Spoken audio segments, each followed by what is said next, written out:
우리 함께 묵도하심으로 함께 예배하겠습니다.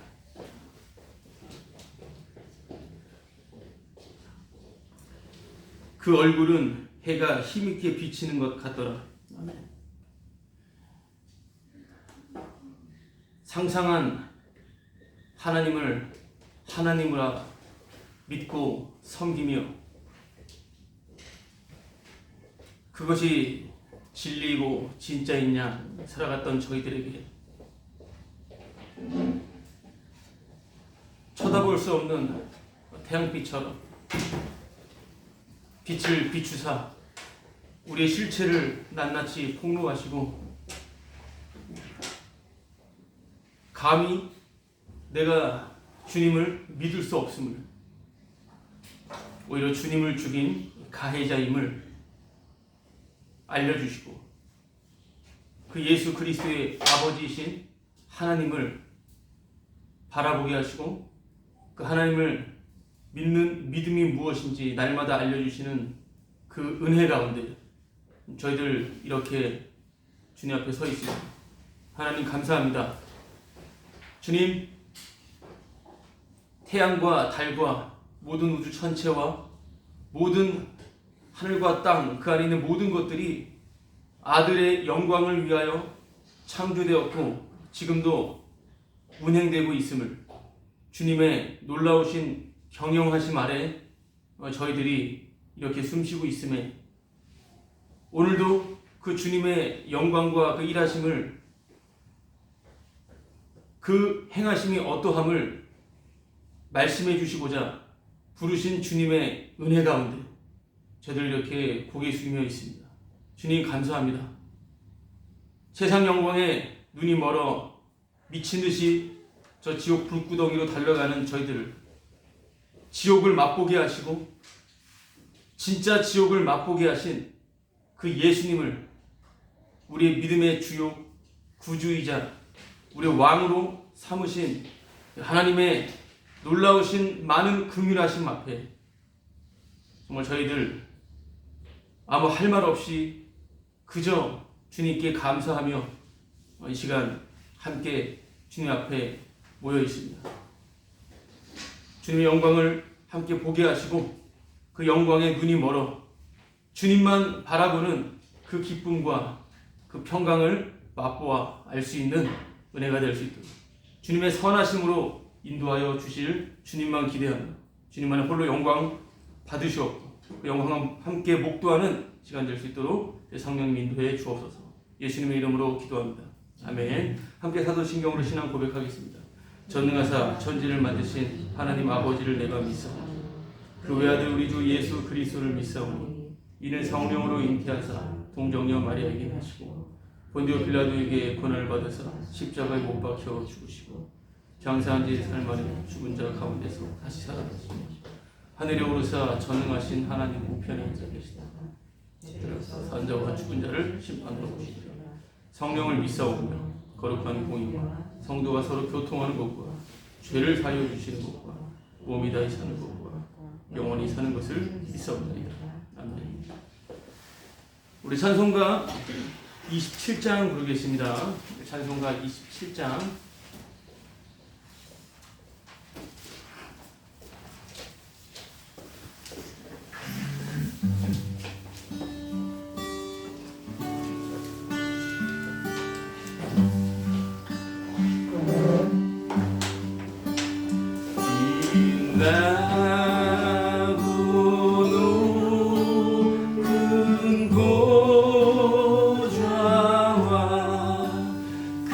그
4장 484장 내 마음의 주여 484장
오늘 함께 나눌 하나님의 말씀은 로마서 3장 1절에서 9절까지 말씀입니다. 로마서 3장 1절에서 9절까지 말씀. 함께 한 목소리로 합독하도록 하겠습니다. 로마서 3장 1절에서 9절까지. 함께 합독하겠습니다. 시작. 그런즉 유대인의 나음이 무엇이며 할례의 유익이 무엇이냐? 범사이 많으니 우선은 그들이 하나님의 말씀을 맡았습니다. 어떤 자들이 믿지 아니하였으면 어찌하리요? 그 믿지 아니함이 하나님의 미쁘심을 패하겠느냐? 그럴 수 없느니라. 사람은 다 거짓되되 오직 하나님은 참되시다 할지어다 기록된 바 주께서 주의 말씀에 의롭다함을 얻으시고 판단받으실 때에 이기려 하심이라 함과 같으니라. 그러나 우리 불의가 하나님의 의를 드러나게 하면 무슨 말 하리요? 내가 사람의 말대로 말한 대로 말하노니 진노를 내리시는 하나님이 불의하시냐? 결코 그렇지 아니하리라. 만일 그리하면 하나님께서 어찌 세상을 심판하시리요? 그러나 나의 거짓말로 하나님의 참되심이 더 풍성하여 그의 영광이 되었다면 어찌 내가 죄인처럼 심판을 받으리요? 또는 그러면 선을 이루기 위하여 악을 행하자 하지 않겠느냐? 어떤 이들이 이렇게 비방하여 우리가 이런 말을 한다고 하니 그들은 정죄받는 것이 마땅하니라. 그러면 어떠하냐? 우리는 나으냐? 결코 아니라. 유대인이나 헬라인이나 다 죄 아래 있다고 우리가 이미 선언하였느니라. 아멘. 지난주 2장 마지막 절과 이어서 3장, 오늘 3장인데 그런 즉 시작을 하니까 할례를 시행한다고 해서 유대인은 아니다. 할례를 했다고 유대인이 아니다 라고 하는 그 말을 듣는 유대인의 입장에서는 참으로 어처구니가 없는 거죠. 그래서인지 오늘 읽었던 이 내용 다시 한번 1절 보면 유대인의 나음이 무엇이며, 유대인의 나음이 무엇이며, 그리고 할례의 유익이 무엇이냐. 여기서 유대인의 나음과 할례의 유익은 같은 동일한 말입니다. 그래서 말씀드리자면 유대인의 나음이 할례의 유익입니다. 유대인이 정말 온 이 세상에서, 전 세계에서 가장 나은 이유는 할례라고 하는 것의 유익을, 그 유익의 혜택을 입기 때문인데요. 할례는 곧 하나님의 언약의 표징이죠. 하나님의 언약의, 하나님의 약속의 백성이라고 하는 것입니다. 차별된, 구별된 유대인들, 할례를 시행함으로 그 효과를, 그 유익을 본인들이 독점을 하는 것이죠. 그러니까 유대인의 그 혈통적인 신분을 확실하게 하나님의 약속의 말씀으로 확증시켜주는 그 할례, 자신들의 혈통을, 그 신분을 보장하는 할례는 2절 말씀에 범사에 많이 우선은 그들이 하나님의 말씀을 맡았습니다. 하나님의 말씀을 맡음으로 보장된 특권입니다. 유대인들의 보장된 특권이라고 하는 것이죠. 특권. 우리가 하나님의 말씀을 듣는다라고 하는 것은 정말 그럴까라고 생각이, 의심이 들 수도 있겠지만, 또 일반 보통 보편적인 사람들은 그게 무슨 소리야, 그냥 의미부여하는 거 아니야 라고 생각할 정도로 엄청난 대단한 특권이죠. 하나님의 말씀을 듣는다라고 하는 것은. 그것보다 특권은 사실은 없습니다. 하나님의 말씀, 또 하나님의 말씀의 핵심인 예수 그리스도의 그 복음, 뭐 표현으로는 십자가의 복음이라는 표현도 있고요. 여러 다양한 말씀을 듣는 것은 대단한 특권입니다. 그러나 그 하나님의 말씀으로 우리가 심판을 받는다는 거예요. 그러면 갑자기 특권이 사라져버리게 되죠. 특권인데 갑자기 특권이고 뭐고 그냥 다 날아가 버리고, 아무런 그 특권이 소용이 없게 돼버리고, 믿었는데 믿는 도끼에 발등이 찢기는 것과 똑같은 꼴인 것이죠. 분명히 특권인 줄 알았는데 그 말씀으로 심판을 받는다라고 하는, 바로 그 말은 오늘 함께 말씀을 전하고 듣고 엄청난 특권이지만 그 말씀으로 심판을 받는다라고 하는 것입니다. 사람들의 그 기쁨과 만족은 자신의 그 특별성, 이 부각이 되는, 나의 그 특별함이 도드라지는 것에 따름을 생각해 볼 수가 있는데, 모든 사람들의 그 본성은 나는 특별해지고 싶은 것입니다. 그래서 나의 그 특별함, 나의 그 특권을 여과 없이 발휘할 수 있는 곳으로 항상 우리는 어렸을 때부터 열심히 달려가죠. 나의 특별함을 인정해주고 나의 특권을 발휘하고 인정해주는 곳을 항상 찾아서 간다라고 하는 것입니다. 불가피하게 완전히 압제가 되어 못 움직이는 사람도 있겠지만 어디서든 자신의 특별함 그리고 특권을 발휘하고자 합니다. 절대로 놓칠 수 없습니다. 사람의 그 특권을. 그 특권, 그 특별하고 싶은 그런 권리를 내세우면서 종교들이 발생하게 되고 어떤 사상들의 체계가 잡히게 되고요. 그리고 집단들이 형성됩니다. 각각 다양한 곳에 집단들, 취미, 집단, 여러 집단. 그 모든 것은 나는 특별하고 싶다라고 하는 것에 기인하는 것이죠. 거기서 찬물을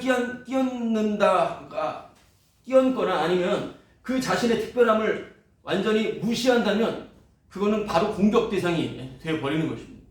그러나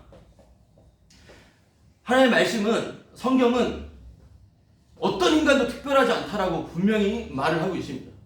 특별하고 싶은 그 본성을 가지고 있기 때문에 성경을 가지고선도 다른 경전을 가지고 다른 어떤 인간들의 어떤 학문적 그런 저술들을 통하여서 인간의 특별성을 계속해서 드러내려고 하는데요. 글뿐만 아니라 모든 문화 매체도 다 마찬가지죠. 그러나 성경은 인간에게 특권 없다라고 하는 것을 분명히 말씀하고 있다라고 하는 것입니다. 지금 유대인이 보장된 특권을 지금 1절, 2절이 분명히 말을 하고 있는데 얼마 지나지 않아서 오늘 읽었던 본문의 9절을 보면은 갑자기 그 특권을 완전히 부정해버립니다. 그 특권이 전혀 무익함을 분명히 선언한다라고 하는 것이죠. 9절 말씀을 제가 읽어보면 그러면 어떠하냐? 우리는 나으냐? 결코 아니라 유대인이나 헬라인이나 다 죄 아래에 있다고 우리가 이미 선언하였네. 갑자기 이렇게 말을 한다라는 거예요. 그러니까 1절에서 읽었던 유대인의 나음이 무엇이냐? 질문이죠. 그런데 유대인의 나음이 무엇이냐? 할례의 유익이 무엇이냐? 유대인의 나음이 무엇이냐? 다른 사람들보다 유대인의 나음이 무엇이냐? 라고 할 때 바로 9절을 갖다 붙이면 똑같은 질문이에요. 그럼 우리는 나으냐? 똑같죠? 유대인의 나음이 무엇이냐? 우리는 나으냐? 라고 질문했을 때 대답 분명히 해줍니다. 그럼 뭐죠? 결코 아니라는 것입니다. 잘 나가다 갑자기 아니라고 그렇게 말을 하고 있다라고 하는 것입니다.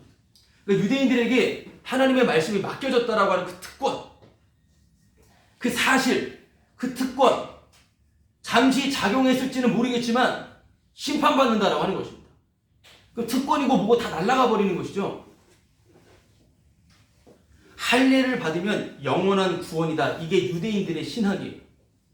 지금 보편적인 기독교 신학과 똑같습니다. 한 번 구원은 영원한 구원이다. 한 번 할례는 영원한 구원이다. 똑같습니다. 그러나 한 번 할례는 영원한 구원이다 하더라도, 그렇게 철석같이 믿는다 하더라도 심판받습니다. 특권 잠깐 누릴 수는 있어요. 이 땅에서 특별한 내용, 특별한 권리를 내세우지만 심판받는다라고 하는 것입니다. 그럼 똑같이 적용해 볼 때 한 번 구원, 예수님 믿으면 구원받는다. 예. 성경에서 뽑아낼 수 있기 때문에, 뭐든지 다 뽑아낼 수 있기 때문에, 그러나 그 내용, 예수를 믿어도 심판을 받는다라고 하는 것입니다. 그러면 예수님 믿는 것으로는 안 되고 믿으면 반드시 이런 행함이 나와야 돼 라고 말하는 사람들도 있죠. 예수님만 믿으면 어떤 행함이 나도 상관없어. 정말 개차반으로 산다 하더라도 구원받는 데는 지장 없어. 이렇게 말하는 사람들이 심판받아요. 그러면 예수님을 믿어도 제대로 믿어 분명한 도덕 윤리적인 깨끗한 삶, 교회에 빠지지 않고 어떤 유흥 즐기지 않고 내가 정말 다른 사람보다 훨씬 더 탁월하게 못 산다 하더라도 열심히 그렇게 살아가면 그 사람은 구원받은 거야 라고 하는 말도 할 수 있겠죠. 그것도 심판받습니다. 그러니까 예수님 믿으면 어떻게 살아도 구원, 행함이 있어야 구원을 받는다, 이런 모든 가르침들, 교리는 심판을 피할 수 없다라고 하는 것입니다. 제가 말하는 모든 내용도 심판을 피할 수가 없습니다. 한 번 죽는 것은 사람에게 정하신 것이고 그 후에는 반드시 심판이 있으리, 반드시 심판을 받게 된다라고 하는 것입니다. 심판을 피할 수 없습니다. 절대로 피할 수 없습니다. 죽어보지 뭐, 잠깐 영원이라는 시간 속에서 점에 점도 안 되는 이 인생 가운데 죽어버리면 그대로 그냥 심판을 받게 된다라고 하는 것입니다. 빼도 박도 못하는, 믿든지 말든지 성경 말씀에 나와 있습니다. 그러면 심판을 피할 수 없다, 이 말은요 너무 흉악스러운 말이에요. 너무 들어도 조금 거북스럽고 좀 별로 듣고 싶지 않은 말이죠. 왜냐하면 모든 성경을 가지고 있는 그 종교뿐만 아니라, 다른 경전을 가지고 있는 종교뿐만 아니라, 아니면 종교를 넘어서 어떤 철학이나 어떤 사람들의 가르침에도 심판을 피할 수 있는 길을 말해주고 그 길을 실천하려고 노력을 하지, 심판을 받는다라고 하는 것으로 끝나지는 않거든요. 심판을 피할 수 있는 길을 말해줘서 나는 심판을 피했다라고 여기고 그렇게 정말 감사함으로 살아가는데 갑자기 심판을 피할 수 없다라고 그렇게 말을 한다면 말이 안 맞는 거고 그것은 참 듣기 불편한 말인 것이죠. 어떤 종교적 교리에서도 찾을 수가 없습니다. 찾을 수 없다라고 하는 것은 심판을 피할 수 없다라고 하는 것. 다 심판을 피할 수 있는 그 방법, 구원 얻는 방법, 네가 행복해지는 방법, 네 마음이 평안해지는 방법, 네 마음이 아주 평온해지는 방법. 심리학이든 어떤 철학적 서술이든 어떤 종교든 간에 다 인간의 마음을 편하게 만들어주는 것이죠. 이것은 바로 다 우리의 원함입니다. 내가 나라고 철석같이 믿고 있는 주체의 원함. 이 주체 원함에서 나온 것이 심판을 피한다라고 하는 것입니다. 모든 사람은 죽고 싶지가 않습니다. 내 목숨을 스스로 끊는다 하더라도 그 죽고 싶지 않기 때문에 그래요. 다 내가 책임지고 내가 내 인생 책임지겠다 이 말인 것이죠. 그러나 지금 제가 드리는 말씀은 심판을 피할 수 없다라고 하는 그 말은 진짜 심판받으신 분, 그냥 막연하게 심판, 지옥, 이거 천국 이거 말할 거 아니라 이 땅에서 지옥과 심판 다 있는 겁니다. 그대로 가져갑니다. 진짜 심판을 받으신 분, 한마디로 진짜 죽음이라는 것을 경험하신 분. 사람들이 죽죠. 저도 죽고 다 죽습니다. 지금 죽은 사람들도 보고요. 오늘도 죽은 사람들이 있을 것입니다. 그러나 진짜 죽음이라는 것을 죽어보신 분은 예수님밖에 없어요. 예수님만 죽음이라는 것을 겪으셨다 이 말인 것입니다. 진짜 저주를 받으신 분, 죽음을 당하신 분, 심판을 받으신 분은 예수님이시다라고 하는 거예요. 정말 그 고통을, 정말 그 상상을 초월하는 그 공포를 직접 경험하신 그분이 죽은 지 사흘 만에 살아나셔서 그 구멍 뚫린 손으로 건전함을 입은 사람들, 누구겠습니까? 그 건전함을 입은 사람들이 바로 이제야 실감하게 되는 거예요. 심판을. 진짜 지옥 가는 거구나. 와, 나 진짜 거짓말 안 해. 정말 지옥 가겠네. 진짜 지옥 간다. 이 말씀을 하셔야 되죠. 내가 지옥 간다라고 생각하는 거는 누구나 가지고 있는 본성이에요. 저는 초등학생 저학년 때부터 지옥 가기 싫어서 종교를 갖고 싶었던 그런 종교성이 좀 있었던 어린 시절을 보냈습니다. 그러지 않은 사람도 있고요. 다 그렇단 말이에요. 그런 게 아닌 겁니다. 진짜 심판을 받으신 분이 건전해서 진짜 심판이 있구나, 진짜 지옥이 있구나 라고 하는 것을 정말 체감을 하며 살아간다라고 하는 것입니다.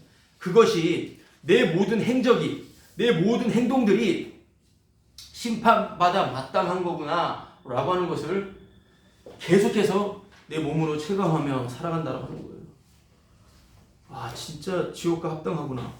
정말 나는 저주다. 그런데 여기서 누군가가 나 자신도 그럴 수가 있고요. 나는 이런 신학 노선에 있어. 나는 이런 좀 바른 성경적인 관점을 말하는 이런 노선에 나는 있어. 그리고 나는 좀 더 복음에 더 합당하고 복음의 그런 좀 분명한 곳에 있어. 나는 좀 올바른 교회에 있어. 허접한 데 말고 그래도 사람이 좀 많이 모여있는 좀 큰 교회에 있어. 여러분, 이게 특권입니다. 특권층에서 대하는 겁니다. 저도, 우리도 다 내 어떤 특권층에서 사람들을 대할 수도 있습니다. 나는 정말 하나님의 말씀을 전하는 그 목사님이 계신 그곳에 정말 많은 사람들이 주님을 찾고 있는 그런 정말 규모가 갇힌 곳에 나는 있어 라고 하는 식으로 특권층의 생각을 가지고 교회의 어떤 그런 규모, 또한 어떤 사람이 가지고 있는 종교적인 특별한 가치, 이런 것을 내세우며 특권을 발휘하면서 사람들을 대하는 사람들을 제가 그랬고요. 또한 그런 사람들을 만날 수가 있을 것입니다. 넌 좀 아닌 것 같아. 나는 좀 더 많이 아는데. 이거 없을 수가 없습니다. 여러분, 이거는 짐승입니다. 짐승. 이건 십자가의 원수예요. 이거는 마귀입니다. 다 마귀인데 마귀예요. 짐승입니다. 이런 사람들은 짐승으로 대하십시오. 내가 나 죄인이야. 죄인이었는데 정말 나는 형편이 없었는데 하나님의 말씀대로 못 살았는데 이제는 말씀대로 살아서 나는 정말 복음을 전하며 살아간다. 이전에는 형편이 없었지만 이제는 이렇게 살아간다고 말하는 사람들 만나면 짐승으로 대하십시오. 짐승입니다. 여러분, 지금도 형편없는 죄인입니다. 지금도 주님의 긍휼 없이는, 은혜 없이는 살 수 없는 자인 거예요. 물론 말로 그렇게 또 흉내낼 수 있겠지만 이전에가 아니라 지금도 나는 심판받아 마땅한 죄인임을 말하는 것이어야 되는데, 이전에 이랬지만 나는 이제는 이러지 않는다고 하면서 열심히 있는 곳을 자랑하며 나를 이렇게 한 곳을 높이고 그렇게 말한다면 그것은 십자가의 원수예요. 내 모든 행적이 심판받아 마땅한 거구나 라고 하는 것을 체감하는, 그렇게 만들어진 성도는 죄 아래에 있다라고 하는 것, 내가 죄 아래에 있음이 바로 특권임을 새롭게 날마다 알아가는 것입니다. 죄 아래에 있다라고 하는 것이 특권이 되는 것입니다. 오늘 1절 2절 말씀 보면 유대인의 나음이 무엇이며 할례의 유익이 무엇이냐, 범사에 많으니 우선은 그들이 하나님의 말씀을 맡았다. 약간 긍정적인 분위기 느낌을 좀 주는데요. 아까 읽었던 9절 말씀, 그러면 어떠하냐? 우리는 나으냐? 결코 아니라. 유대인이나 헬라인이나 다 죄 아래 있다고 우리가 이미 선언해야 합니다. 갑자기 부정적인 그런 쐐기를 갖다 박는 것을 보게 되는데요. 이것은 이렇게 나오게 되는 1, 2절, 9절 사이에 3절부터 8절까지 내용을 살펴보면 더 분명하게 또 우리가 좀 더 감사하게 살펴볼 수가 있습니다. 그 내용을 살펴봐야 돼요.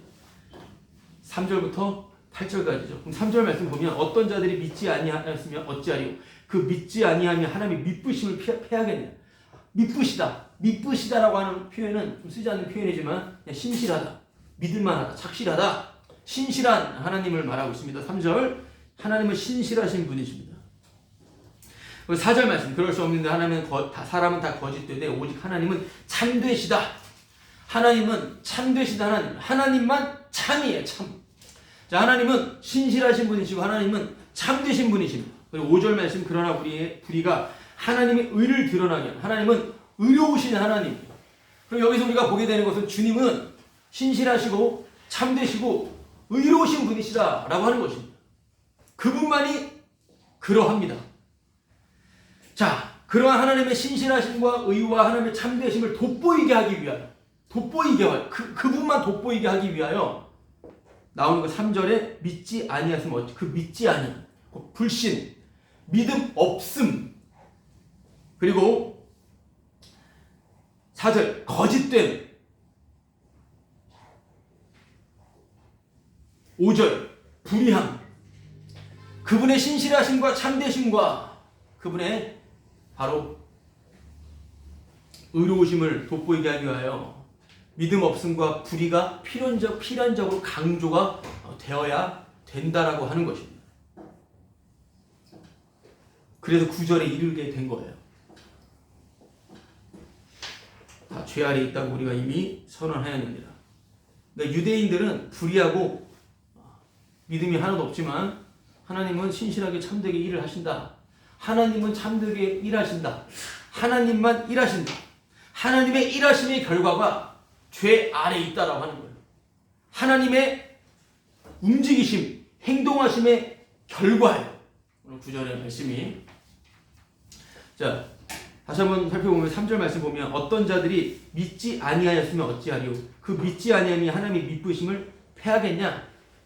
우리가 믿음 없다고, 우리가 믿음으로 살지 않았다고 하나님의 일하심을 패하겠느냐? 그러니까 뭐라고 말합니까? 그럴 수 없다라고 하죠. 그럴 수 없다라고 하면서 4절 말씀은 사람은 다 거짓되되 이렇게 말합니다. 오직 하나님은 참되시다. 무슨 말입니까? 사람은 다 거짓되되 사람은 다 거짓되다. 이 말은 왜 나오는 것이겠습니까? 바울 자체가 전하는 십자가로 다 이루었다 라고 하는 말씀을 전할 때 유대인 그리스도인들은 그래 예수님 믿어야지 구원이야. 그러나 할례도 시행해야 돼. 이 행함도 덧붙여야 된다라고 하는 것을 가지고 있습니다.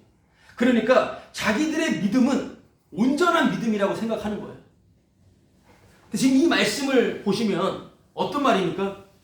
바로 할례를 행한다라고 하는 자, 예수를 믿고 할례를 행하는 그들도 바로 그들의 믿음은 가짜다, 거짓되다 라고 하는 것을 말하고 있는 것입니다. 왜냐하면 사람들은 다 거짓되기 때문에 그렇습니다. 그들은 바울의 말씀을 듣는 자들이 거짓되다라고 말하고 있는데 지금 바울은 나를 비롯해 모든 사람이 다 거짓되되 라고 말을 하고 있다라고 하는 것입니다. 지금 사람은 다 거짓되기 때문에 이 말은 모든 사람은 다 거짓되다라고 하는 것입니다. 저를 비롯해 우리 모두는 다 거짓말쟁이입니다. 그냥 다 말만 하면 거짓말이에요. 고등학교 때 친구 이름은 기억 안 나는데 얼굴은 기억나네. 맨 뒤에 앉았던 안경 낀 친구였는데 고등학생인데 40대 같이 생겼었어요. 별명만 기억나요. 벌구 아세요? 벌구? 저는 나중에 알았는데 구라는 뻥친다, 거짓말이라고 하는 거죠. 벌구는 벌리면 구라. 벌구의 별명이에요. 벌구. 진짜 거짓말 같이 보라고요. 다 거짓말이에요. 벌구라고 하는 것을 나중에 알았습니다. 제가 벌구였더라고요. 벌구. 다 벌구입니다. 다 거짓말이에요.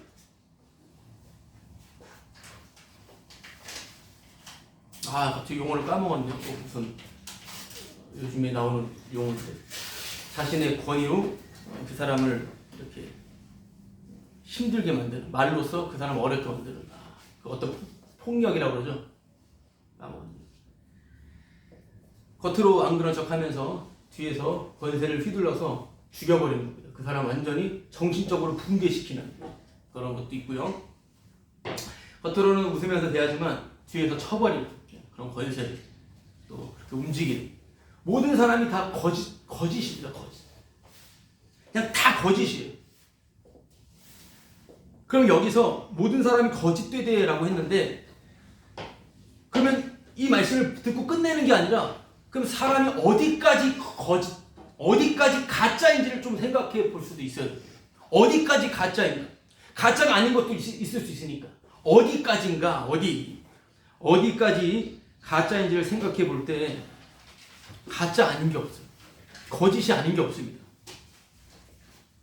말씀으로 보자면 하나님의 말씀대로 산다, 하나님의 말씀대로 행한다라고 하는 그것까지 거짓되다라고 하는 것을 폭로시키는 것이 말씀인 겁니다. 지금 그걸 말하는 것이죠. 하나님을 경외한다, 하나님을 말씀을 따른다라고 하는 그것마저도 거짓되다. 아니 복음을 내가 믿고 복음을 따른다라고 하는 그것도 거짓되다. 거짓됨을 인정해야 되는 것입니다. 네, 모든 것이. 왜냐하면 이것이 지금 로마서를 말하고 있는 이 내용은 좀 더 쉽게 말씀드리자면 사복음서의 기초가 되어 있는 내용입니다. 앞에 마태, 마가, 누가, 요한복음. 핵심은 십자가 사건의 기초가 되어 있는, 모든 것이 십자가에 다 이루었으므로 성경이 해석되는 거기 때문에 그 십자가 사건을 말하는 사복음서의 기초가 되어서 로마서를 지금 바울은 말하고 있고 그렇게 이해를 해야 돼요.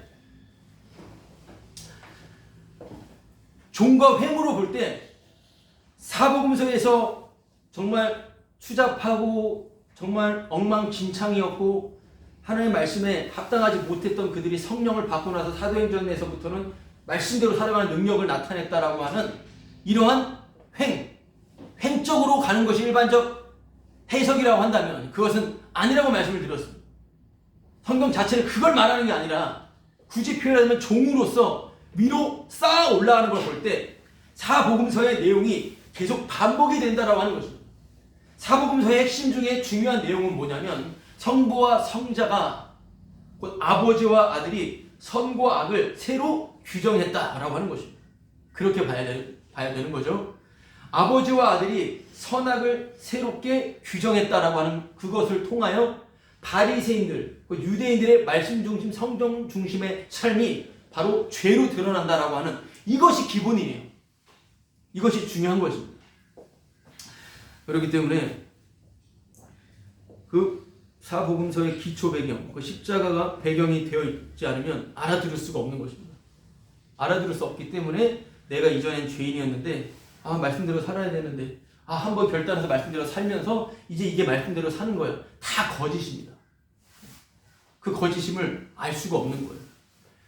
젊었을 때 열심히 세상 영광에 취해 있다가 이제는 돌이켜서 하늘 말씀대로 살아야지. 그럼 말씀대로 열심히 살아가는 사람들 다 거짓됩니다. 안 그런 사람도 있지 않을 수가 있겠습니까?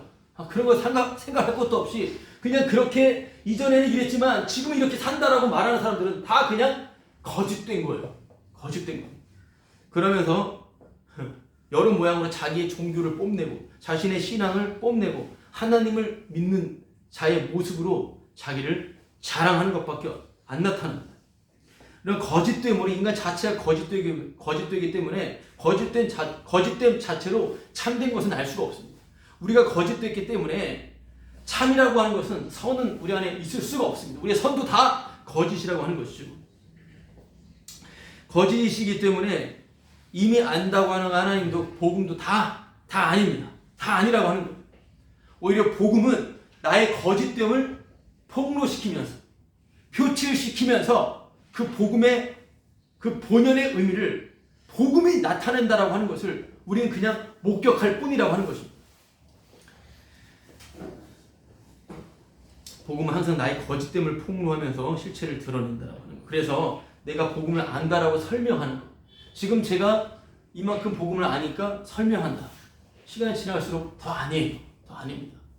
그렇게 복음을 설명해서 이해하는 게 아니라 복음 스스로 죄인을 용서하시면서 선포하는 거죠. 제가 던지는 이런 저런 모든 말들 가운데 그냥 각자 하나님의 말씀을 듣고 하나님께서 알게 해주시는 거예요. 그렇게 봐야 됩니다. 그러지 않으면 사람의 종이 되는 것이고요. 사람 추종자가 되는 아주 흉악한 그런 십자가의 원수들, 다른 복음을 가진 원수들이 출현한다라고 하는 거예요. 복음 스스로 그 죄인을 용서하면서 선포가 되고 있는 것입니다. 그러니까 지금도 저나 우리는 다 죄인이에요. 아무것도 아닙니다. 내가 복음을 안다고 그래요. 저도 날마다 계속해서 때때로가 아니라 자주 나는 복음 안다 가르치려고 하고 평가하고 판단합니다. 그러니까 저는 빌어먹을 자이며 복음을 모르는 자예요. 다만 주님의 긍휼을 구할 뿐이다 라고 하는 것입니다. 물론 제 주위에도 계속해서 너는 아니야, 내가 복음을 알려줄게 하는 사람이 수두룩합니다. 전도사 때부터 계속해서 지금도 있습니다. 계속 있어요. 그럼 저도 화가 나죠. 네가 뭘 알아 라고 하면서 같이 쏘아댑니다. 같이 쏘아대는데 아무것도 아닙니다. 아는 게 아니에요. 복음은 아는 게 아닙니다. 복음은 죄인을 용서하면서 복음이 들려지는 것입니다. 예수님 죽인 자만 복음을 듣는 거예요. 그래서 죄인인 거예요. 그냥 죄인인 거지 복음을 내가 아는 복음으로 너는 복음 아니야 라고 말하는 것은 성립이 될 수가 없습니다. 복음은 난 알고 넌 모른다라고 하는 대립구도를 절대로 허락하지 않습니다. 난 알고 넌 모른다라고 하는 이 서로 대립을 허용하지 않는다라고 하는 거예요. 그렇기 때문에 난 알고 너는 복음 몰라 라고 한다면 그건 다른 복음이기에, 분명한 다른 복음이기에 그 다른 복음과 함께 반드시 저주를 받게 될 것입니다. 반드시. 난 아는데 넌 모르구나. 이거. 그러니까 저는 저주받아 합당한 자라고 하는 것입니다. 그 생각을 계속 가지고 있고 그걸로 공격을 하니까. 그러니까 우리 모두는 저주를 받게 되는 것이죠. 심판받아 마땅하다라고 하는 것입니다. 하나님의 참되심을 위하여 오직 하나님의 참되심을 위하여 거짓됨이 나타나요. 모든 것이 다 거짓, 가짜, 허상임이 드러나줘야 되는 것입니다. 하나님의 참되심을 위한 거짓됨의 폭로, 심판에 대한 이건 분명한 사실인데, 이것에 대해서 기록된 말씀은 이 사실을 더 분명하게 하는데요. 자, 4절 말씀 보면요. 4절 말씀. 그럴 수 없는 데나 사람은 다 거짓되되 오직 하나님은 참되시다 할지어다. 기록된 바는 다른 성경, 구약 성경입니다. 구약 성경을 인용한 말이죠. 주께서 주의 말씀에 의롭다함을 얻으시고 판단받으실 때 이기려 하심이라 한 것 같습니다. 지금 하나님의 참되심을 증거하기, 의로우심을 증거하기 위하여 우리의 거짓됨과 불의함, 이 더러운 것들을 폭로시키는 것. 그래서 하나님의 심판하신다라고 하는 것이 맞다라고 하는 걸 분명히 해주는 말씀입니다. 기록된 말씀, 주께서 주의 말씀에 의롭다함을 얻으시고, 주님이 하시는 모든 것은 다 의로우십니다. 주님이 하시는 것은 다 옳습니다. 그리고 판단받으실 때 이기려 하시면, 이게 뭔 말입니까? 이건 마지막에 재판을 받을 때 그 재판 가운데서 승리를 반드시 나타낸다라고 하는 말입니다. 하나님의 모든 말씀은 반드시 모든 판결 가운데서도 승리다라고 하는 거예요. 하나님의 모든 뜻은 그 누구도 번복할 수가 없습니다. 법정에서도 승리로 분명히 드러난다라고 하는 이 말은 어디서 가져온 거냐면, 가져온 이 내용을 볼 때 이건 바로 시편 51편에서 가져온 겁니다. 잠깐 시편 51편 말씀을 펴볼게요.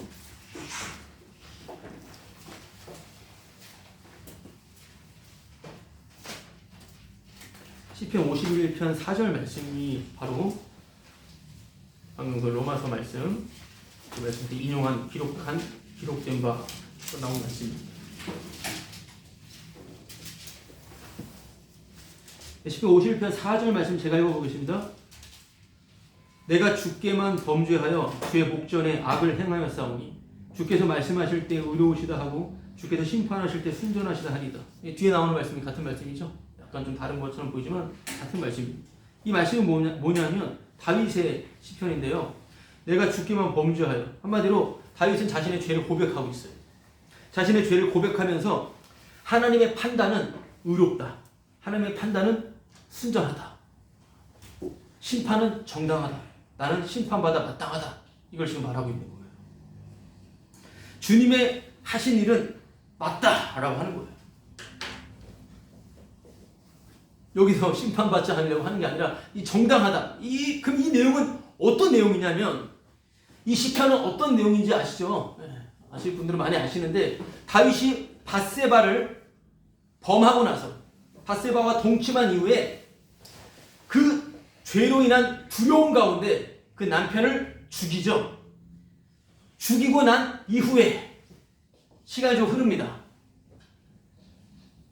남의 여자를 강탈하고 나서 그 남편은 특별히 자신의 충성스러운 부하였는데 죽이고 나서 시간이 좀 흘러요. 왜냐하면 그 안에 자식이 지금 곧 출생을 하니까. 좀 시간이 흘렀는데, 바로도 아니에요. 시간이 흘렀는데 나단 선지자가 와서 책망하는 내용이에요. 책망한 이후에 쓴 그런 다윗의 글입니다. 자, 나단의 책망을 들은 후에 기록을 했어요. 분명히 그 범죄를 저지른 이후에 다윗이 마음 안에 하나님을 경외하는 자였고 하나님 마음에 합한 자였고 하나님의 언약까지 받은 자였는데 어찌 가만히 좋아했겠습니까? 당연히 가슴 아팠고 회개도 했을 것이고 반성도 했겠죠. 그러나 모든 잘못들을 청산하고 있었는데 갑자기 나단 선지자의 책망을 듣고 나서 다윗이 한 고백이에요. 나단 선지자 책망을 듣고 나서. 그럼 어떤 고백을 해야 되죠? 내가 정말 죄인이었다 라고 하면서 내가 한 가정을 파괴시켰고 내가 내 사랑하는 내 충성스러운 부하를 내가 죽였고 또한 그 자식까지 죽게 되고 죽었다라고 말하는 게 아니라 그거에 대한 잘못 회개를 말하는 게 아니라 4절 말씀은 내가 주께만 범죄했다라고 하는 이상한 뻔뻔스러운 말을 해요. 내가 죽게만 범죄했다라고 하는 거예요. 자, 그럼 여기서 아니 왜 이렇게 말을 했느냐 이 말입니다. 뭐 다른 사람들께까지 잘못했다 말하지 않고 죽게만 범죄했단 말은 어떤 말을 들었길래 이런 말을 하느냐라고 생각해 볼 때 나단 선자가 어떻게 책망을 했길래 이렇게 다윗은 내가 죽게만 범죄했습니다 라고 하는 소리를 했느냐 이 말인데요. 나단 선자 책망을 좀 볼게요. 사무엘하 12장 말씀을 보겠습니다. 사무엘하 12장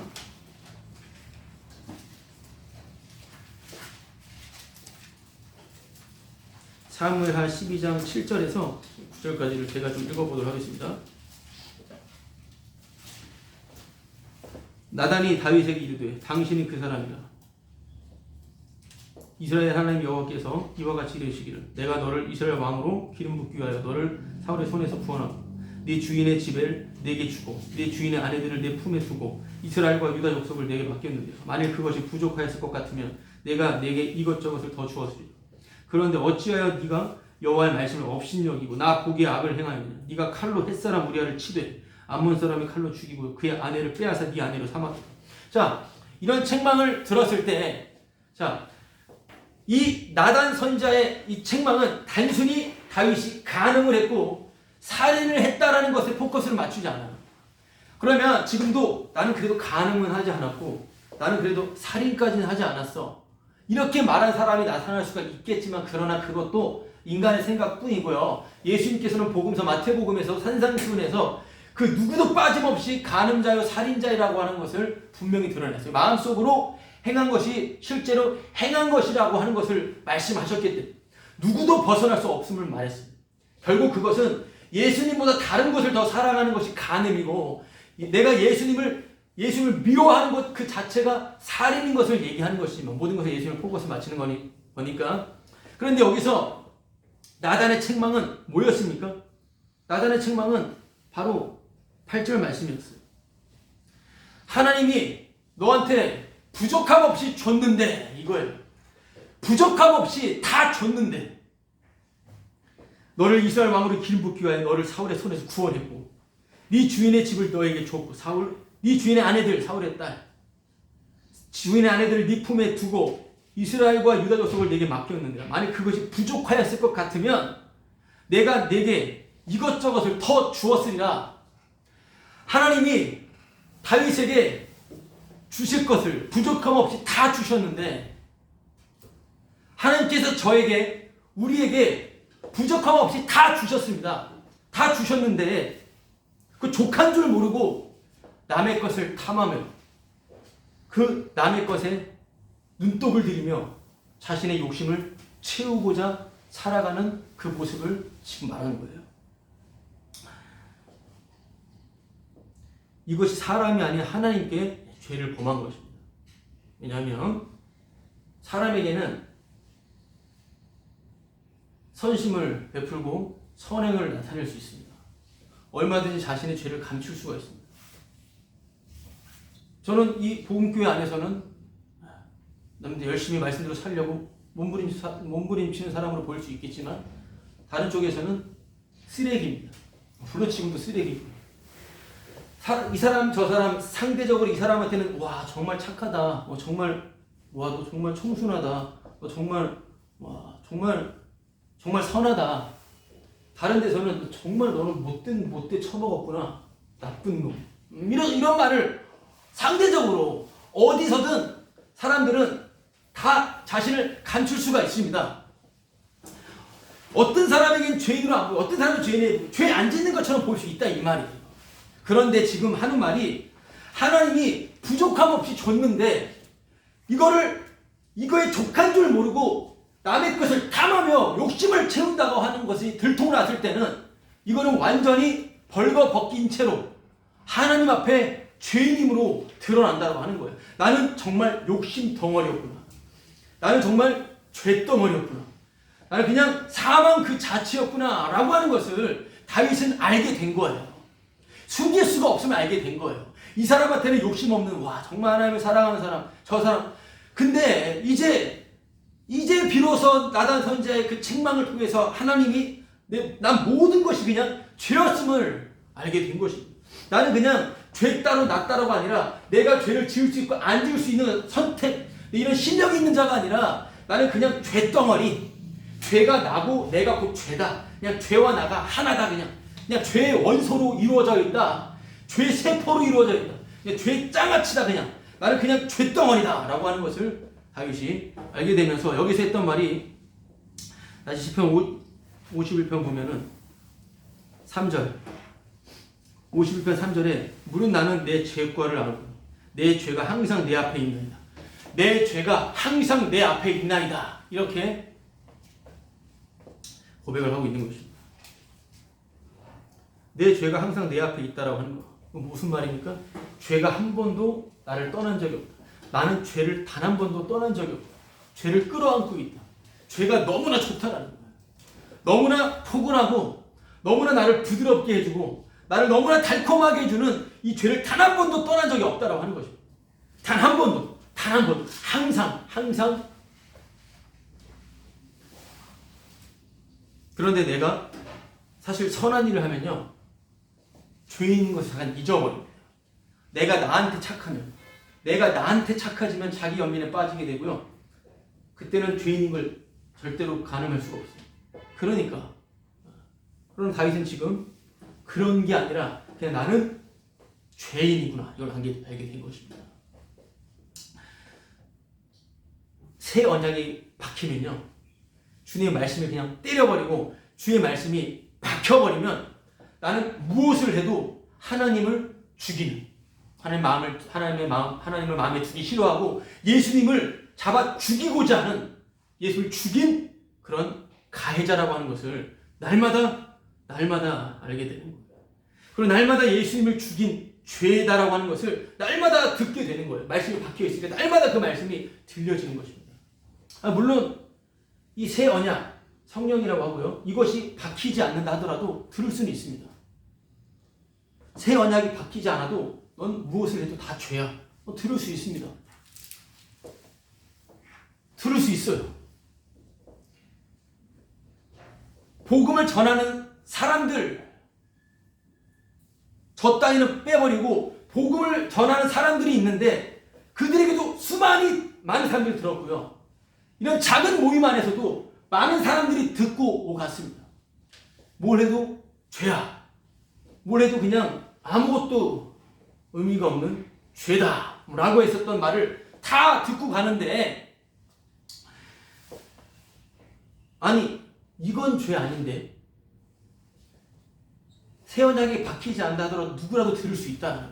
그러나 들으면 내가 죄인으로 어찌할 거가 아니라 의의 길로 스스로 걸어간다, 이 말이에요. 의의 길로 간다라는 건 뭡니까? 나는 말씀을 보는 이건 죄 아니야. 이것까지 왜 죄라고 말하는 거야? 그리고 내가 진짜 그의 나라와 의를 구하는데 이게 왜 죄야? 그리고 내가 복음을 듣고 있는데 이게 왜 죄야? 라고 말한다라고 하는 것입니다. 이것만큼은 그렇게 무시하지 마 라고 하는 그런 자기 가치 챙기기 힘쓰는 그런 사람들이 나타나는 것입니다. 여러분, 뭘 해도, 무슨 일을 해도, 무슨 생각을 한다라도, 눈을 껌뻑껌뻑거리고 숨을 쉰다 하더라도 다 예수님을 죽이는 죄예요. 왜냐하면 내가 숨 쉬는 이유는 내가 살기 위함이고, 저는 숨을 꼭 쉬어서 반드시 예수님을 죽이는 것입니다. 밥 먹는 이유도 바로 하나님을 모욕하기 위해서 밥을 먹는 거예요. 그런 식으로 그렇게 나는 죄인이라는 것이죠. 이게 언약의 내용이에요. 언약의 내용입니다. 다윗이 지금 10장 넘어서 나단 선지자에게 책망을 받았지만 사무엘 하에서는 다윗 언약이 나와요. 다윗 언약. 다윗 언약은 그 언약, 하나님이 약속을 합니다. 네 씨가 그 나라를 견고하게 할 것이다. 이 언약을 받은 자예요. 여러분, 이게 언약이에요. 이 말씀을 받은 다윗이 나단 선지자의 책망을 통해서 이거를 알게 되는 거예요. 언약을 알게 되는 거예요. 어떻게 알게 되는 겁니까? 나는 죽게 범죄하여 심판받아 마땅한 자다. 나는 진작에 죽임 당했어야 되는데 이 말씀을 들었다라고 하는 거예요. 자신이 언약 때문에 살려둠을 알게 되는 거예요. 언약 때문에 내가 살고 있다는 걸 알게 되는 거예요. 이 언약이 갖다 박힌 겁니다. 흉악한 제가 아직까지 그냥 코에 숨을 쉬고 있는 것은 우리가 지금 여전히 살아있는 이유는 다른 게 하나도 없습니다. 오직 주님의 언약을 위해서, 주님의 약속을, 주의 말씀을 위하여서 살려둠을 입은 거예요. 이거를 이 사람은 이때 안 거예요. 네 씨가 그 나라를 경복할 것이다. 그것 때문에, 그 약속 때문에 살려둠을 입은 겁니다. 바로 네가 죄인임을 믿어라. 이게 언약의 내용이에요. 네가 죄인임을 알아라. 너 죄인임을 믿어라. 이게 언약의 내용이에요. 언약의 내용. 그렇게 다윗은 죄가 있기도 전에 죄 용서함이 있었다라고 하는 사실을 알아차려버린 거예요. 여러분 너무 신비로운 것이죠. 죄가 있기도 전에 죄 용서가 이미 있었다라는 것을 어떤 인간이 알아차릴 수가 있겠습니까? 알아버린 거예요. 죄는 하나님의 언약의 성취를 위해서 있어야 되는 거였어요. 죄는 하나님의 아들의 영광을 위해서 있었어야 되는 거죠. 하나님의 사랑하는 그 아들의 영광을 위해서 죄가 있었어야 된다라는 거예요. 그 사랑하는 아들 예수님, 물론 그 예수님 안에 있는 성도들도 들어가는 혜택 가운데 있습니다. 그 주님의 영광을 위해 나타내기 위한 죄라는 거예요. 주님의 사랑을 증거하기 위한 죄였다라고 하는 것입니다. 이런 죄에 대한 내용이에요. 그렇기 때문에 단순히 내가 잘못했던 것을 반성하면서 주님 저 용서해 주세요. 다시는 안 그럴게요. 이게 회개가 아니에요. 이런 회개는 없습니다. 이건 진짜 이런 회개는 없어요. 단순히 나 용서해 주세요. 이렇게 회개하는 게 아니에요. 하나님의 나의 주의 인자를 따라 내게 은혜를 베푸시며 주의 많은 긍휼을 따라 내 죄악을 지워주소서. 나의 죄악을 맑게 씻으시며 나의 죄를 깨끗하게 제하소서. 여러분 이게 주님 나 용서해 주세요. 나 잘못했습니다. 내가 정말 쟤한테 끔찍한 일을 했어요. 그렇게 하셔야죠. 그렇게 할 때도 있는 거죠. 열심히 그렇게 용서를 구했습니다. 실컷 두드려 패고 친구들 두드려 팼다라는 것은 폭력을 넘어서 여러 모양으로 그리고 사람들에게 해를 끼치고 나서 교회 가서 얼마나 제가 새벽 기도 때 눈물 콧물로 기도했는지 몰라요. 다시는 죄를 범하지 않겠습니다. 그 말씀이 떠오릅니다. 다시는 죄를 범치 말라. 갑자기 그 말씀이 생각나면서 너무 감사해서 집에 돌아가면서 바로 그 자리에 죄를 짓는 이 반복. 이게 뭐지? 여러분 이게 얼마나 흉악한 건지 모릅니다. 자기 주제 파악이 안 된 거예요. 지금 다시는 안 그러겠습니다. 회개하는 건요. 십자가 원수짓이에요. 다시는 안 그럴게요. 용서해 주세요. 아니요. 저는 살면서 제 아내한테도 미안 다시는 안 그럴게요. 바로 그래버려 다시 바로. 우리 모두 다 마찬가지입니다. 이거 이제 안 할게. 또 해버려 바로. 다 잊어버리고 또 해버립니다. 그냥 뭐든지 다 해버립니다. 여러분 이거 다시는 안 그러겠다라고 하면서 회개하는 거 이거는 아주 음흉한 것이고 이게 바로 십자가의 원수. 이게 바로 자기 가능성에 대한 그런 신뢰예요. 여러분 금휼을 지금 다윗이 지금 50편 다 읽지는 않겠지만 금휼 그 많으신 금휼을 믿음으로 그 의를 높이는 거예요. 지금 바울이 고백하는 모든 내용들은. 그 주님의 인자하심과 많은 긍휼하심 이미 죄가 있기도 전에 죄를 용서하셨다라고 하는 그 사실을 믿음으로 감사함으로 그 주님의 의를 높이고 있는 거라고 하는 거예요. 이게 구원이잖아요. 나 구원해 준 게 아니라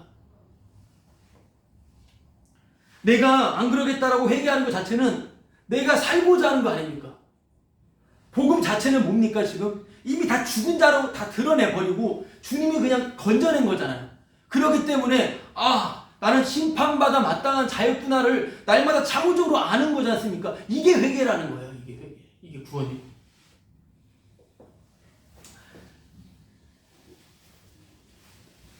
그런데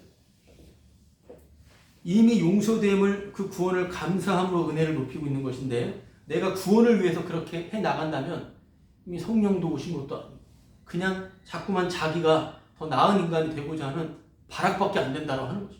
그렇게 살아가는 사람들이 한두 명이 아니죠. 지금 너무나 많습니다. 예수님 믿는 것 자체는 그 믿음이 온 것 자체는 이미 죽은 자를 살려버리시고 났기 때문에 내가 이런 죄인인 걸 알아가는 건데 그게 아니라 내가 이 죄가 잘못됐으니까 이 죄를 용서해달라고 하는 것 자체는 자기가 지금 가능성이 있다라는 거 아닙니까? 이렇게 하면 구원을 받을 수 있겠다는. 그러니까 그게 이상하다라고 하는 것입니다. 그렇게 의만 의지하는 심령, 의만 의지하는 심령을 가지고 상한 심령이라고 하는 것입니다. 의만 의지하는 심령을 상한 심령이라고 하는 거니까 주님이 그냥 그 피 묻은 손으로 건져내 버리셨으니까 내가 이런 죄를 저질러서 죽으셨구나 라고 하는 것을 시간을 초월해서 날마다 새록새록 알아갈 때마다 성도만 아는 그 주님 앞에 정말 그 상한 심령이 된다라는 거예요. 그 상한 심령 안에는 내가 이렇게 해서 구원받는다는 생각이 안 드는 거죠. 주님이 이루었음에 말도 안 되는 그 감격 안에 그냥 아무 할 말이 없게 된다라고 하는 거예요. 이게 상한 심령입니다. 이게 상한 심령. 상한 심령. 17절에 하나님께서 구하시는 제사는 상한 심령이라 하나님이여 상하고 통회하는 마음을 주께서 멸시하지 않으시라. 상한 심령. 상했다라고 하는 것은 산산조각난 마음. 완전히 그냥 추잡하고 더러운 마음이라고 합니다. 상한 심령은 예수님을 죽인 살인자의 눈빛, 그리고 분노, 숨결, 그리고 심정입니다. 가해자의 심정이라는 거예요. 날마다 내가 이렇게 예수를 죽였구나 라고 하는 것을 알아가는 거죠. 이렇게 지금 다윗은 주님의 의를 높이고 있는 거예요. 용서해달라고 지금 구하는 게 아니라 그런 의미로서의 회개인 것입니다. 그렇기 때문에 이 심령은, 이 상한 심령은 용서로만 알 수 있어요. 용서로만. 사랑으로만 알 수 있는 거예요. 사랑. 주님의 사랑이 와버려서 알게 되는 것입니다.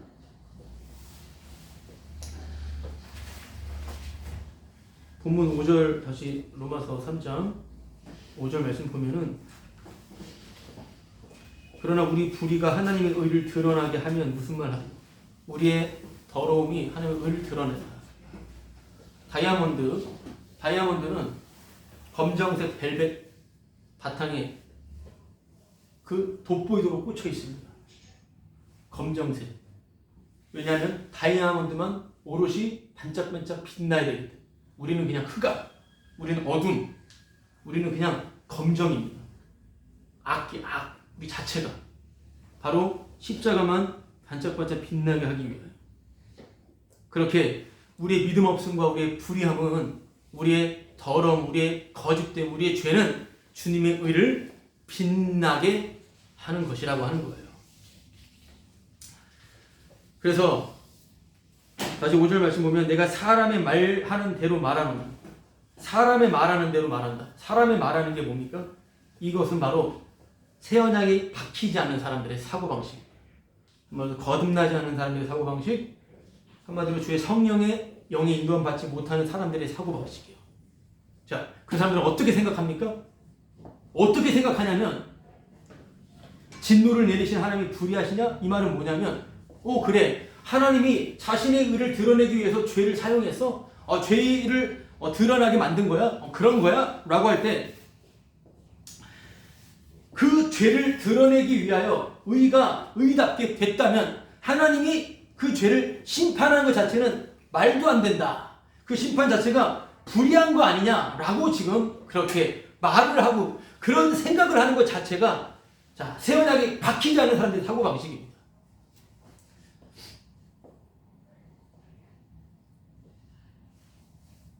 뭔지 아시겠죠? 죄 때문에 주님이 이익을 보셨다면 진노하는 건 너무한 거 아니야? 비아냥거리지 말라는 거. 주님이 자신의 의로움을 드러내기 위해서 불의를 사용했다면 왜 그 불의를 심판하는 거야? 하나님 불의하시다. 이렇게 말할 때 바로 어떻게 말합니까?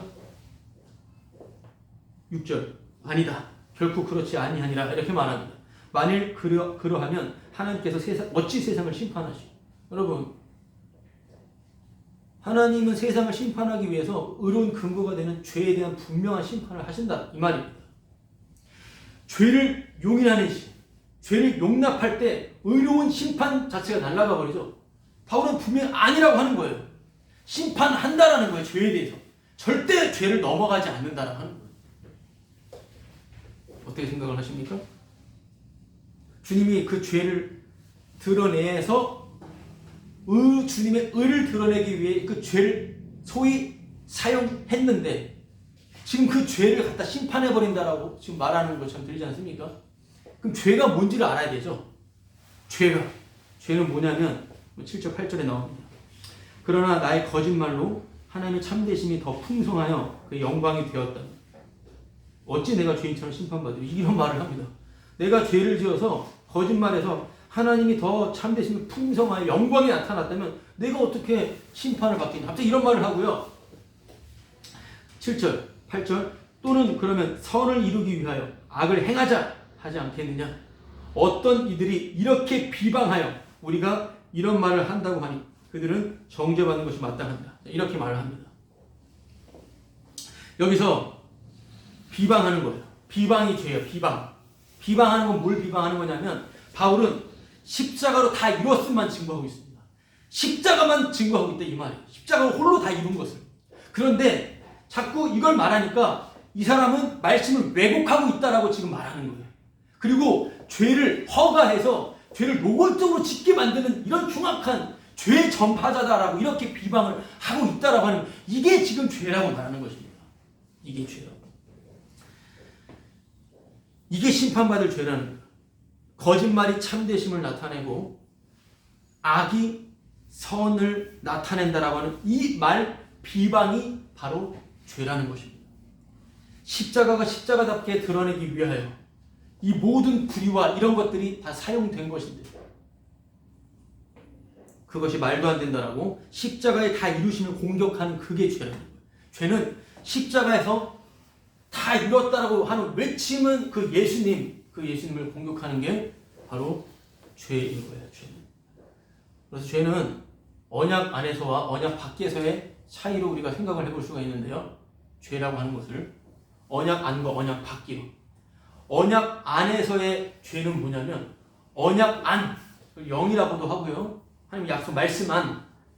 언약 안에서는 언약을 공격하는 것이 죄로 느껴집니다. 죄로 인식해요. 언약을 공격하는 게 죄라는 걸 인식한다 이 말이에요. 근데 언약 밖에 있어요. 언약 밖에 영 밖에 육이에요. 언약 밖에서의 죄 인식은 뭐냐면 내가 있고 거울을 보면서 뭐 이렇게 생겼냐? 되게 이쁘네, 잘생겼네, 멋있네. 나는 왜 이 모양이냐? 이렇게 생각하는 나 외에 또 다른 내가 있어요.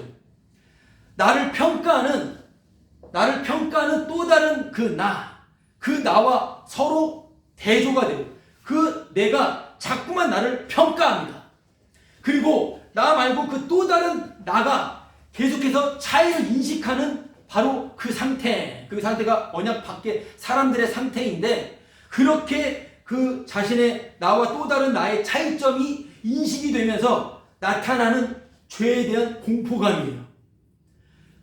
그곳으로부터 생성되는 죄에 대한 인식, 이게 언약 밖의 죄 개념이에요. 그러니까 언약 밖의 죄 개념은 나 외에 또 다른 나와의 차이점 안에서 발견되는 죄이기 때문에 항상 이 죄 때문에 공포심이 생기게 되고요. 이 죄를 그리고 이 문제를 해결하고자 내 안에 노력, 내 안에 수고, 자기 관리가 들어간다라고 하는 거예요. 그렇게 자신을 항상 자기와 자신을 비교하는 자아라고 그러는 대로 자꾸 자기를 비교하는 더 괜찮아, 너 이러면 안 되지, 너 저러면 안 되지 라고 하는 식으로 자꾸만 자기가 자기를 관리하며 살아가며 생겨나는 자기 잘못한 거 생각하는 거. 그러면 이게 언약 밖의 죄예요. 언약 밖의 죄인식이기 때문에 보편적인 죄인식. 언약 안의 죄인식은 뭐라고요? 언약을 공격하는 성향으로 띈다. 이게 죄가 언약 밖과 언약 안에서의 차이. 중요한 내용입니다. 그렇기 때문에 바울 자체도 도덕 윤리적으로 죄를 보지 않아요. 성경에서. 죄는 사탄이에요. 사탄의 움직임입니다. 사탄의 권세. 인간 자체가 죄를 지을 수 있는 것도 아니에요. 사탄의 권세로 그냥 죄를 봐버리는 것입니다. 그래서 언약 밖에서의 죄는 내가 마련한 또 다른 그 선악과를 먹고 나서 눈이 밝아졌기 때문에 생성된 그 나의 차이점을 인식하면서 자기가 관리하고 자기 잘못을 날마다 인식하고 자기가 잘못했다라고 하는 것에 대해서 상쇄하고자 하는 이런 망할 죄. 이런 망할 죄가 있고요. 이런 망할 죄가 있고요. 여기서 예수님 믿는다고 하는 사람도 많기 때문에 그게 죄예요. 이거 죄로 못 봐요. 그러니까. 그러나 다윗이 지금 발견된 죄는 새 언약이 갖다 박혀버리고 주님의 성령의 말씀에 은혜가 오게 되고 주님의 은혜가 찾아옴으로 말미암아 주님의 사랑의 말씀이 밀려옴으로 말미암아 발견되는 죄라고 하는 것입니다. 주님의 계속해서 강권적으로 역사하는 그 사랑으로 인하여 발견되는 죄. 이 오늘 다윗이 51편에 나와 고백했던 그런 회개요. 주님 앞에 의를 높이는 성도의 회개 구원인 것입니다. 이해되시죠? 이 말씀인 거예요. 내가 잘못한 것을 반성하는 게 아니라 내가 나를 관리하는 게 아니라 주님의 사랑이 밀려와서 그렇게 알게 되는 죄예요. 그래서 은혜로 구원을 받았다면 은혜로 정말 구원받았다면 은혜로 구원받았으니까 이제 어떻게 살지? 어떻게 살지라고 하는 말 자체가 정말 주님의 은혜를 깎아내리는 모독입니다. 모독. 은혜로 구원받았으니까 이제 어떻게 살지라고 하는 말이 나올 수가 없어요. 은혜 자체를 모르는 사람, 은혜를 못 경험했기 때문에 그래요. 그냥 들었기 때문에 그렇습니다. 은혜가 되기 위하여는 항상 필요한 건 피밖에 없어요. 예수님이 흘리신 피요. 은혜 받았으면 어떻게 살아야지 이게 아니라 항상 은혜예요. 피로 내가 구원 받았다가 아니라 지금 이 순간 피로 구원을 받는 거예요. 지금도 오늘도 피로 구원을 받는 겁니다. 어린 양의 피를 발라서 출애굽했습니다. 마태복음에서는 내 아들을 내가 불렀다고 했어요. 그럼 그 아들은 예수님입니다. 예수님의 핵심은 피예요. 피. 출애굽한 자들은 그 피를 전하기 위하여 출애굽한 거예요. 그래서 그들은 출애굽한 이후에 피를 전하는 삶을 살았어요. 이스라엘. 어떻게 살았습니까? 원망, 불신, 불평, 죄인으로 드러나는 거예요. 피로 구원받았고 그 피를 증거하기 위해서 주의 약속에 이끌려 나온 자들이 피를 전하는 모습이 바로 그러했다라는 거예요. 믿음 하나도 없고 불평만 하고 원망만 하고 소리만 지르고 정말 죄만 퍼지며 짓는 그 모습이 드러났다라고 하는 거예요.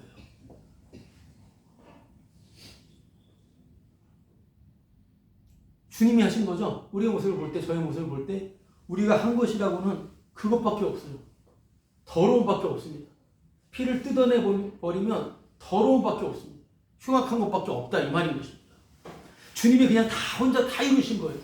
혼자 다 하신 거예요. 그러니까 핵심은 피만 증거되는 거예요. 핵심은. 그럼 여기서 나는 죄인이었네요. 나는 죄인이다. 사실은 나는 죄인이다가 목적이 아니에요. 목적은 뭡니까? 바로 언약이 성취되는 것. 언약의 주인공이신 예수님이 끝이에요. 예수님이 알파와 오메가. 내가 죄인인 것은 그냥 하나 나오는 현상물일 뿐이고요. 예수 그리스도의 영광, 왕이신 주님의 통치하심, 그분의 높아지심, 그분만이 오직 목적이요 마침이 되는 것입니다. 우리에게 말할 것은 그리스도밖에 없는 겁니다. 이제 마무리 짓겠습니다. 이런 내용들을 우리가 살펴봤는데요. 9절. 그러면 어떠하냐? 우리는 나으냐? 결코 아니다. 바울이 이렇게 말하는 거예요. 이런 내용들 어디서 들을 수 있어요? 어디서 들을 수 있습니다. 주님을 위해서 내가 진짜 예수님 죽인 자였고 이런 내용들 들었던 모든 내용들 앞으로 듣게 될 모든 내용들 어디서 들을 내용들 이거 가지고선 특권 과시할 거 없죠. 바로 자체가 하는 말이 뭐예요? 그럼 우리 나으냐? 이 말하는 우리는 나으냐? 없다라는 거예요. 여러분 인간에게 특권은 없다라고 하는 것입니다. 복음을 들었다고 하면서 자기들 막 특권층에서 막 온갖 쇼를 하고 있는 그런 어처구니 없는 그런 놀이를 하는 자들이 수두룩한데요. 우리도 또 그럴 수 있고요. 주님의 은혜가, 주의 말씀이 떨어져야 되는 것이죠. 소위 새 언약을 안다라고 하는 우리도 나은 것 없다 이 말입니다. 나은 것이 없다 이 말입니다. 그 누구에게도 특권은 없습니다. 말씀 듣는다고 특권을 하는 사람들은 좀 더 살아봐야 돼요. 저는 오래전부터 복음하는 것을 원했기 때문에 쫓아다니면서 복음 전하는데 큰 집단에 있으면서 나는 여기에 있다라고 하는 소속감 때문에 우쭐했습니다. 많이 그랬어요. 다들 그러셨을 거야. 그냥 지금은 안 그런 사람이다라고 말하는 게 아닙니다.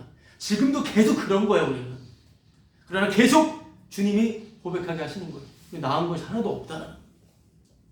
특권 같은 건 없어요. 특별하신 분은 오직 예수님 한 분뿐이심을 증거하는 그냥 누가복음에 나오는 무익한 종만 있을 뿐입니다. 쓸모없고 보잘것없는 무익한 종만 있을 뿐입니다. 나는 쓸모없고 보잘것없는 오늘도 무익한 종만 그냥 만들어질 뿐이에요. 그래서 굳이 성도의 특권이라고 한다면 바로 쓸모없고 무익한 종, 죄인, 이것이 바로 성도의 특권이겠죠? 아니면 좀 더 오늘 말씀 통해서 말하자면 유대인이 나은 것이 뭐죠? 더 나은 것. 나은 것은 뭡니까? 우리의 나은 것은 바로 추잡하고 못돼 먹고 쓸모없고 전혀 쓸데가 없는 그런 바로 보잘것없는 죄인임을 아는 것이 우리의 가장 나은 것이다 라고 하는 것입니다. 내가 얼마나 쓸모없고 보잘것없는 죄인임을 잊지 않는 거 이게 진짜 복입니다. 이것보다 더 큰 특권은 없습니다. 우리가 갑자기 목숨을 잃는다 하더라도 내 기억이 상실된다 하더라도 절대 잊혀지면 안 될 것. 항상 자다 깨도 항상 생각할 그 은혜. 바로 그것은 내가 보잘것없고 아무 쓸모없는 죄인 괴수라고 하는 것을 잊지 않는 거예요. 그 잊지 않는 것이 바로 십자가 눈에 밝게 보이는 성도의 특권입니다. 십자가랑 가장 가까워지는 거, 십자가 내 눈앞에 밝게 보이는 것보다 복이 없고요. 그것보다 기쁨은 없는 거예요. 다른 거 다 잊어버린다 하더라도 내가 얼마나 죄인 괴수임을 잊지 않게 해달라고 기도하는 건 주님의 은혜인 거예요. 그 은혜 안에서 주신 것에 그냥 만족하지 못하는 모습이 또 들통나면서 그러면서 감사함으로 살아가는 십자가를 자랑하는 성도들을 주님이 지금도 신실하게 참되신 바로 그 의로우신 주님이 지금도 열심으로 만들어 내시고 계십니다. 그 주님께 감사하는 우리 공부를 되길 바랍니다. 찬송으로 마치도록 하겠습니다.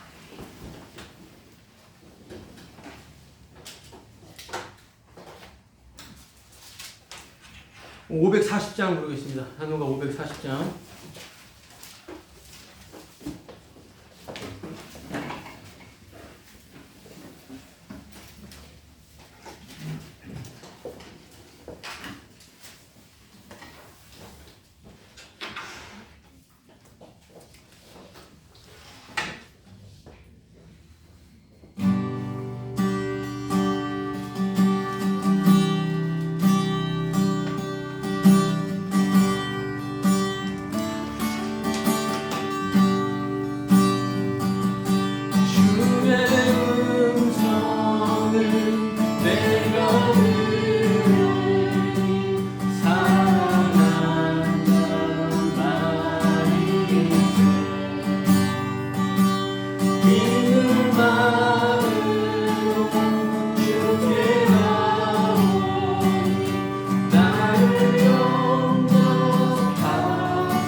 기도와 축복을 마치겠습니다.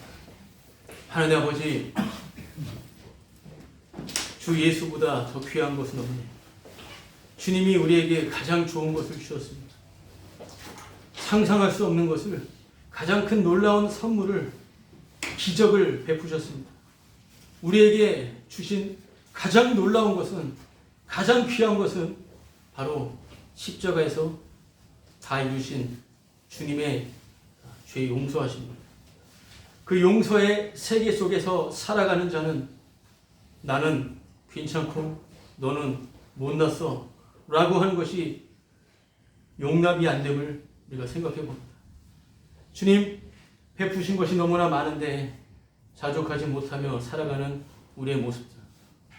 주님, 우리를 불쌍히 여겨주시고 주님이 나와 함께 하시고 주님이 곁에 계시다라고 하는 그 놀라운 가장 큰 그 사실이 그것이 현실임을, 그 놀라운 은혜 가운데 살아가는 저희들 될 수 있도록 성령의 충만함을 우리에게 허락해 주옵시고 함께 날마다 십자가를 밝히보는 그 은혜 가운데로 날마다 주의 영으로 인도하여 주옵소서. 이제는 우리 주 예수 그리스도의 은혜와 하나님의 사랑과 성령님의 교통케 하심이 이 자리에 있는 십자가만 자랑하는, 오직 십자가만 자랑하는 성도들의 머리 위에 이제로부터 영원히 함께 있을지어다.